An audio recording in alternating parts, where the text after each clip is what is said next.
नमस्कार, आप देख रहे हैं देवभूमि लाइव और मैं हूं आपके साथ सरिता तिवारी। खबरों की शुरुआत करूं उससे पहले एक बड़ी खबर यहां पर आ रही है, आपको बता देते हैं चित्रकूट से है।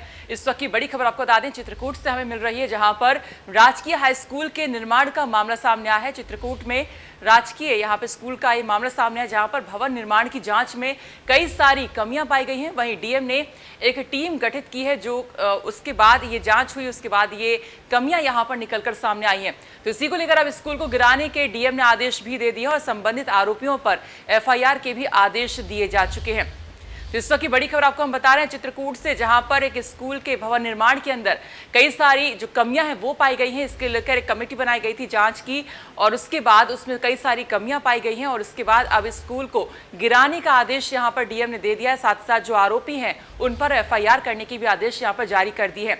तो स्कूल को अब गिरा दिया जाएगा, डीएम ने आदेश यहां पर दे दिए है। साथ साथ जो संबंधित आरोपी हैं उन पर भी अब एफआईआर यहां पर होने वाले। तो स्कूल निर्माण में कई सारी कमियां यहां पर पाई गई है, इसकी जांच हुई तब जाकर ये मामला यहां पर सामने आया है। चित्रकूट का स्कूल है राजकीय हाई स्कूल, तो इसके निर्माण का ये मामला दरअसल सामने आया। भवन निर्माण की जांच के यहां पर हुई, उसके बाद कई सारी कमियां इसमें पाई गई हैं और उसके बाद डीएम ने, आपको बता दें, जो आरोपी हैं उन पर एफआईआर दर्ज करने के आदेश दे दिए। साथ ही साथ स्कूल को गिराने के भी डीएम ने आदेश जारी कर दिए हैं।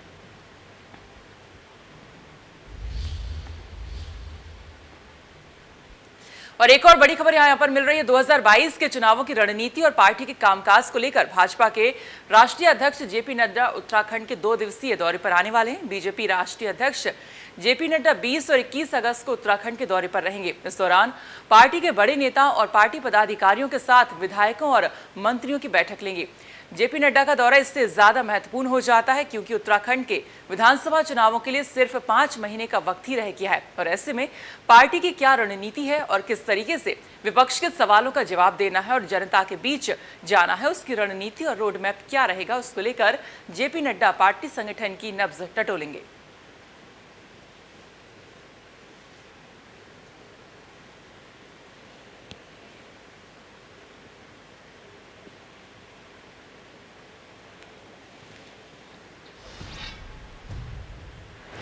उत्तराखंड की धामी सरकार की टेंशन चुनावी साल में भी कम होने का नाम नहीं ले रही है। दरअसल देवस्थानम बोर्ड खत्म करने की मांग को लेकर चारधाम तीर्थ पुरोहित हकधारी महापंचायत समिति ने सरकार से प्रदेश भर में 2-2 हाथ का ऐलान कर दिया है। महापंचायत 17 अगस्त के बाद पूरे प्रदेश में धामी सरकार के खिलाफ बिगुल बजाने जा रही है। समिति के अध्यक्ष श्रीकांत कोटियाल ने कहा है कि प्रदेश सरकार देवस्थानम बोर्ड को निरस्त करने को लेकर गंभीर नहीं है। उन्होंने कहा कि वो मुख्यमंत्री पुष्कर सिंह धामी से बोर्ड को निरस्त करने की मांग कर चुके हैं, लेकिन मुख्यमंत्री ने हाई पावर कमेटी बनाकर इसके समाधान करने की बात कही है, जो पंडा पुरोहितों को मंजूर नहीं है। वहीं इस मामले पर सियासत भी गर्मा गई है। बीजेपी का आरोप है कि विपक्ष की ओर से पंडा पुरोहितों को षड्यंत्र के तहत गुमराह किया जा रहा है, जबकि कांग्रेस ने आरोपों का खंडन करते हुए सरकार की नीयत पर भी सवाल उठा दिए हैं।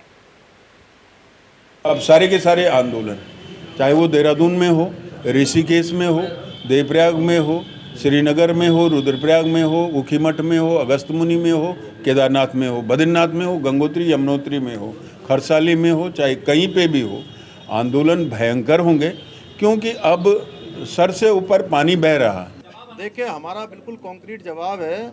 हमने कहा है कि देवस्थानम बोर्ड पर हम जो है सारे लोगों के विचार सुनकर, हक हकूकधारी हैं, रावल हैं, पंडे हैं, पुरोहित हैं, जो भी उसके अधिकार क्षेत्र में आते हैं या जिनके क्षेत्र में जो चारधाम देवस्थानम की उसमें आते हैं, परिधि में आते हैं, उन सब की बात सुनेंगे।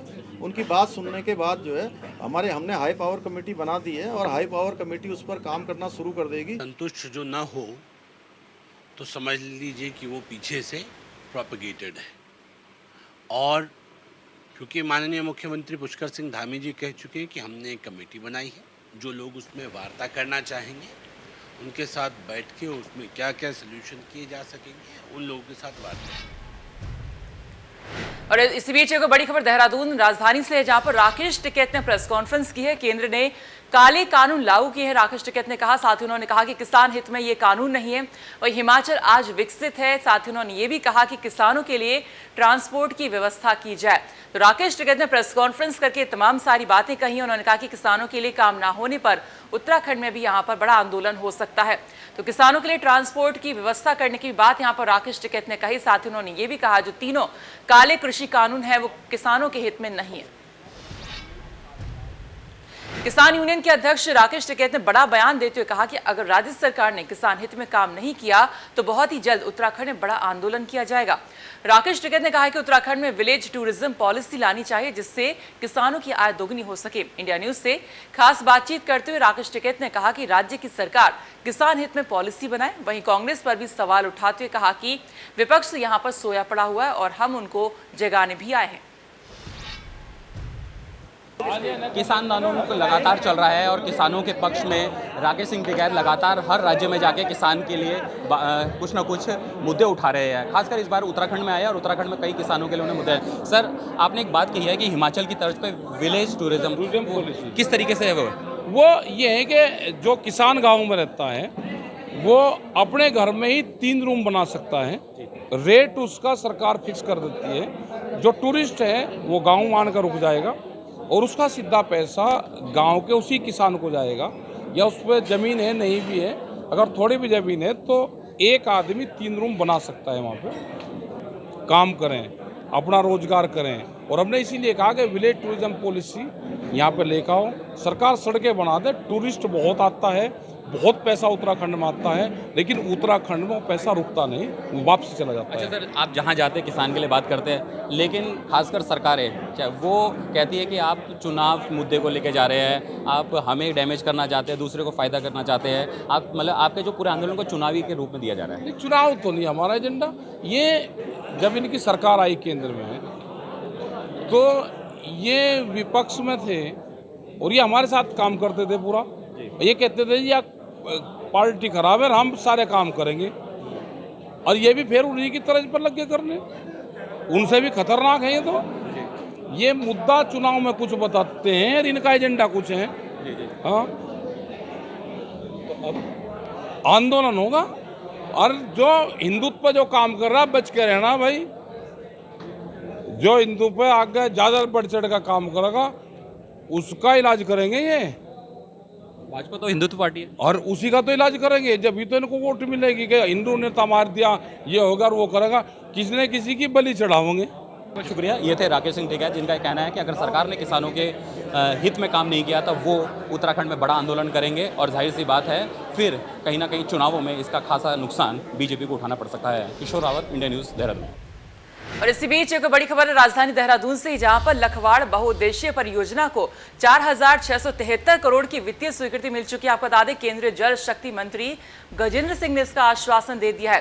वहीं किसाऊ परियोजना पर भी संबंधित राज्यों की संयुक्त बैठक होगी। आपको बता दें PMKSY में हर खेत को पानी योजना यहाँ पर होगा। CSS MFP में 1108 करोड़ की 38 नई बाढ़ सुरक्षा योजनाएं यहाँ पर लागू की जाएंगी।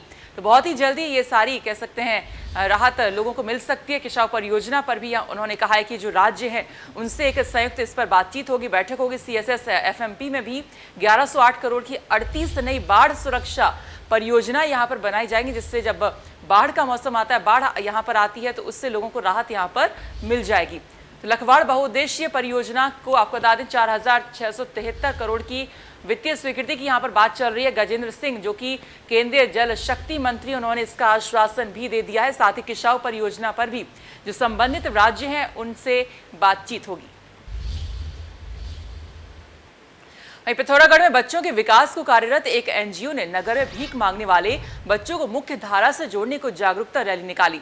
दिन की तेज धूप में रामलीला से जिला कलेक्ट्रेट तक निकली गई रैली में शामिल सभी बच्चे नंगे पैर थे। इन्होंने लोगों से अपील की है कि वो किसी भी बच्चे को भीख ना दें, जिससे उनकी आदत में सुधार आए। NGO ने सभी भीख मांगने वाले बच्चों को स्कूल पहुंचाने की पैरवी की है, लेकिन कोरोना की तीसरी लहर को देखते हुए भी दर्जनों बच्चों को रैली में शामिल किया गया और वो भी नंगे पैर।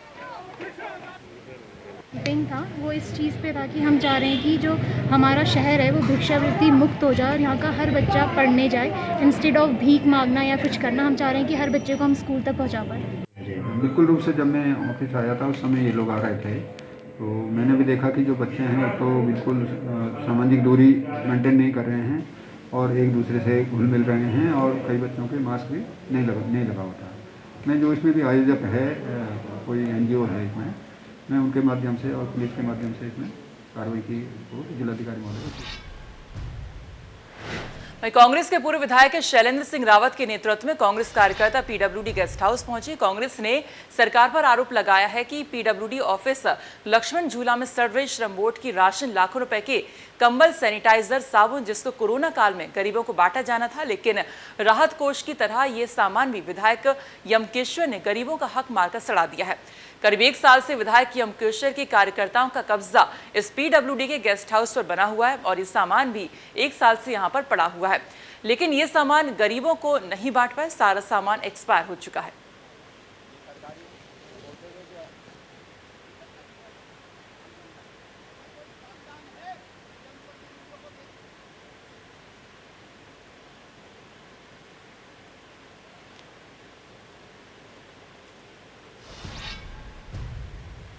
कांग्रेस के प्रदेश अध्यक्ष गणेश गोदियाल श्रीनगर पहुंचे। यहां कांग्रेसी कार्यकर्ताओं ने उनका जोरदार स्वागत किया। कांग्रेस अध्यक्ष ने श्रीनगर स्थित गोला पार्क पहुंचकर सबसे पहले महात्मा गांधी की मूर्ति का माल्यार्पण किया। पार्क के गेट पर ताला लगा होने के कारण गणेश गोदियाल पार्क की लोहे की दीवार नंगे पैर फांदकर महात्मा गांधी की मूर्ति तक पहुंचे। वहीं गणेश गोदियाल ने कहा कि भाजपा सरकार के घमंड को चूर-चूर करने के लिए वे प्रदेश के हर गांव में जाएंगे, जनता के बीच संघर्ष यात्रा करेंगे। जो सरकार कोविड महामारी में घोटाला कर सकती है, उस सरकार को जनता की कितनी परवाह होगी, ये अब जनता जान चुकी है। इस जन विरोधी सरकार को, जिसको कि आम जनता बहुत ही अच्छी तरह से समझ गई है, इसको तख्त से उतारना है, इनके घमंड को चूर करना है। आम जनता के साथ इन्होंने बड़ा छल किया है और आम जनता को न्याय दिलाने के लिए ये हमारे संघर्ष की यात्रा है। जिन्होंने टीकाकरण के नाम पर इतना बड़ा करोड़ों रुपए का घोटाला कर दिया और वो आस्था की बात करते हैं, ये सब ढकोसले हैं, ये सब बेवकूफ बनाने वाले लोग हैं। और इसी अलग को जगाने के लिए मैं पूरे उत्तराखंड में गांव-गांव, घर-घर घूमूंगा। और फिलहाल इसी के साथ देवभूमि लाइव में इतना ही, लेकिन बाकी खबरों के लिए आप देखते रहिए इंडिया न्यूज। नमस्कार।